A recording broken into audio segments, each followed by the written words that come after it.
Today we have a project called Chili Chirpers, two little birds on a wintry branch. I'm excited about this one because there are a lot of special effects.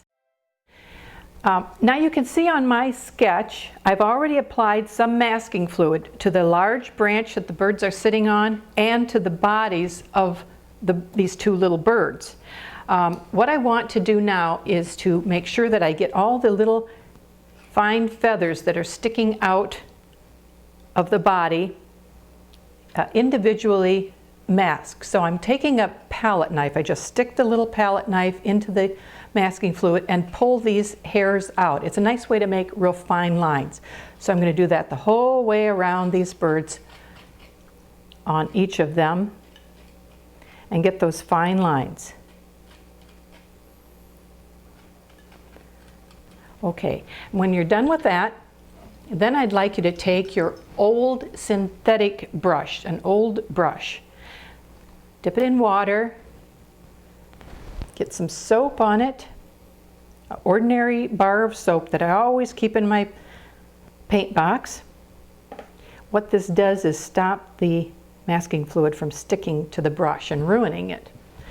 Then we're going to use a splatter technique. This is a painting, it's a wintry painting. We're going to have snow on it, so I'm going to dip my brush in my masking fluid and hit down on the pencil that I'm holding about an inch away from the paper. And that gives me little dots. These will translate into snowflakes. All right, the last thing we're going to do is, as long as we've got our nice pool of Payne's Gray on the palette, let's use that with our small triangular palette knife. Remember how we did the pine needles earlier? We're going to come back and do another layer of that same stroke. Remember, you get a bead of paint on the back side of your palette knife and just pull it down.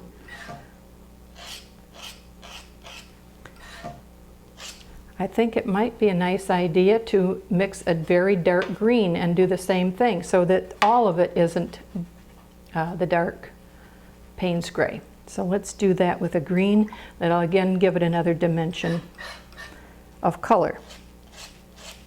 Yeah, that's nice. So I've got kind of about 4 little bunches of pine needles here, and I'll work from a point at the top of each one of them, just dragging the paint down, and don't be afraid to overlap. It actually makes it look a little more natural, and that's what we're after.